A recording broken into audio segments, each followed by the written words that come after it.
Hello, welcome back to the garage. Today, yep, I'm playing with the Mini again. Yeah!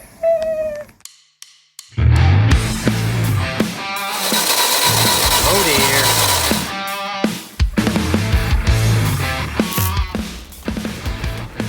Oh, fire. You don't need a special tool, you need a special tin.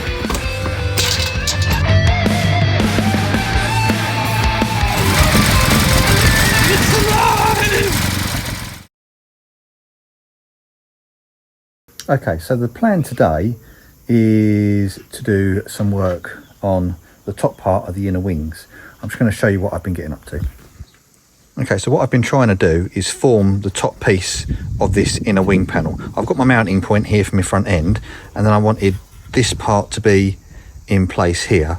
And I'm trying to replicate the Clubman inner wing panel as best I can with the shapes that I've got. So I don't know if you can see, but this is 1, 2, 3 pieces in here. There's another slither under here. And I'm trying to match this side up as well as trying to have the same on this side, and just trying to sort of keep it looking as OEM as possible, but it's not a guaranteed thing.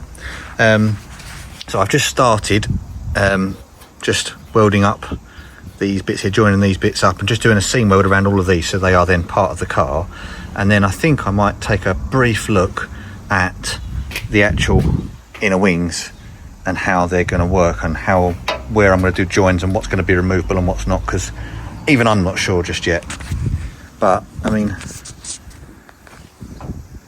don't get me wrong, this took me quite some time to do, but yeah, I'm really happy with how this looks. So let's get the welder out and get cracking.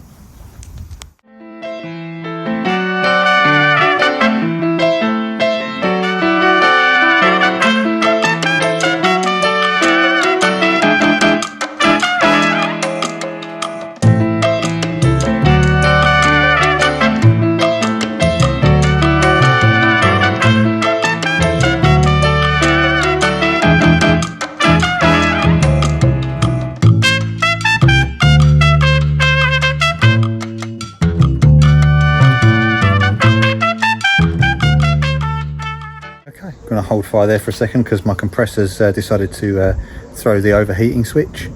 But yes, that has come together quite nicely. There is some ugly weld here. I have tidied some of it up with the old flap wheel, but yeah, it was just starting to look really nice. It's good and it's nice and strong, it's tidy. And I've got to make a piece for in here because the shapes just aren't quite working today. There's no gap of the same issue on the other side, but you know, that's how it rolls with minis. I've got different shapes that side to that side, but yeah, one's throw okay over this side. So yeah, while I wait for the compressor to cool down, I'm going to start on this side.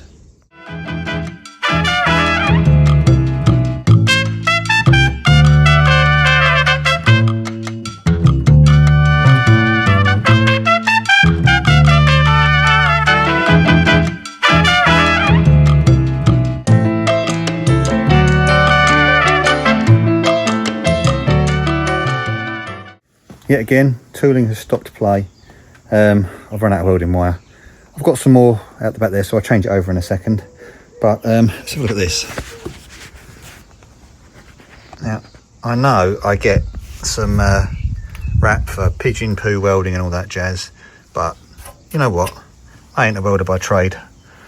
Some of it's come out really nice. This bit down here, it's all come out really, really lovely.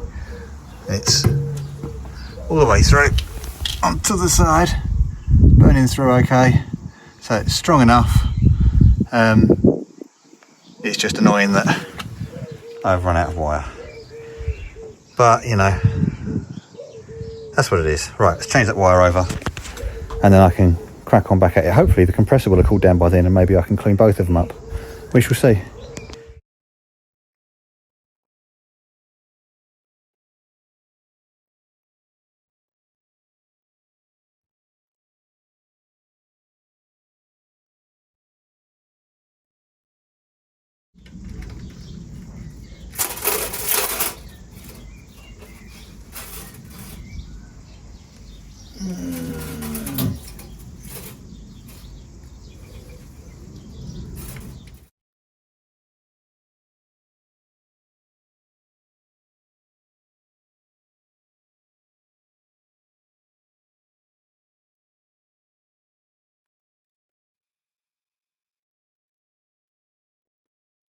Anyone who's used a MIG welder before will have been where I just was, where you've got the reel in, you've tucked it in, you wound it round by hand, and you let go, get ready to pull the trigger, and it goes and unravels itself for about a mile.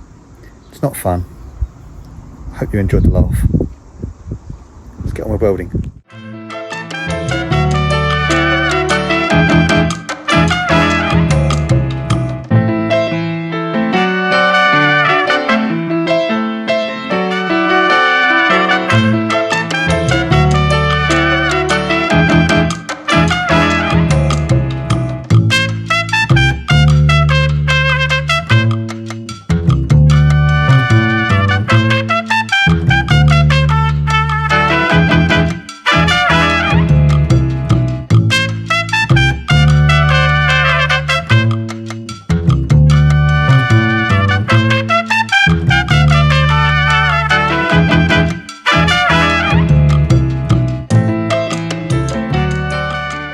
As you may have seen then, I dug out the finger sander because I still can't get the compressor to work, and that wasn't overly effective. It's just not quite man enough for dealing with a lot of weld.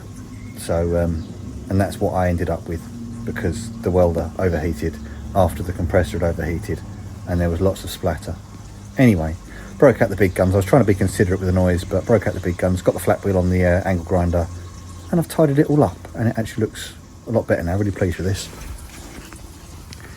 So this is the finished shape. It's nice to sort of be able to keep the smooth sort of run of everything here, and the same over here, even with this extra little dimple here from the this is a 90s in a wing. So I can't quite get down in here with the angle grinder, but I'll just wait till the flap wheel is the little flap wheel is, the compressor's working again. So I'll cut this little shape out now. I'll show you a little trick that I've used and I learnt from someone else. Okay, so I've got to just blend this little piece in there, and I've got to make a little triangle shape here. So what I've been doing is there's a little trick from a place called Fabco. So just give me a second. Okay, so if you don't follow the Fabco channel, you really should, because he does some amazing stuff. He's building a Jag engine Princess, I think it is right now. But I've seen him create a lot of shapes using just masking tape, because it gives you a feel of where things are. So you can lay it on roughly in the shape that you want, and then you can draw around the outside edge. You can sort of see through this masking tape just delicately, like so. Out there. And we're going to want it to go there. So it's an awkward twisty kind of shape. There's a bit of a curve on it here and there, but I've got enough material for that to work in there. So I can now peel that off. That's vaguely the shape I want. Put it on a bit of metal, and away we go. Okay, so I've actually found a convenient piece that's just about the right size. Fits in there nicely, it's just a bit too long. So now I can snip that end off there, and then hopefully this will be more or less the right size. Yeah, it's not too far off. So it gives you a starting point to getting a piece welded in. It's a really handy little tip, so cheers Fabco. That one saved me a lot of time, especially with this. All of these corners here, the whole thing, to be fair, was formed in the same way he did his arches. So started with tape, then I laid cardboard on, then I could lay it flat, and then I've cut these shapes out. So yeah, let's get this one tacked in as the welder's cooled down. Okay, that way up, in the gap there, a little bit on the end. This is going to get warm, but still. The welder's still not happy.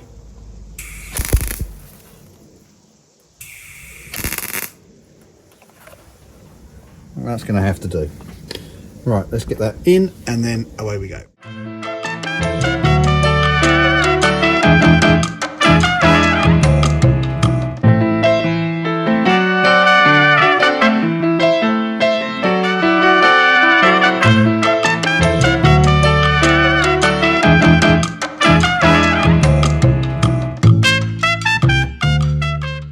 It was that good old chestnut of grind a little bit of the pigeon shit away, find a hole, plug the hole, blow a hole, have to put loads of material in and repeat, grind away, yada yada yada. But yeah, quite pleased with how this looks now. That one's all been, oh, it's all ground back as far as I can do at the minute. I can't quite get into some of these bits here with the angle grinder. I've got to wait till the compressor fires up again. And this side is looking equally as good. I'm not sure whether I will triangulate a piece from that corner here across here, just maybe to, with a folded edge, to add some rigidity to it. Possibly the same on here, but we'll see how that rolls. For now, I think I'm going to leave it like that. But important things, how does it look with the front end on? Let's find out.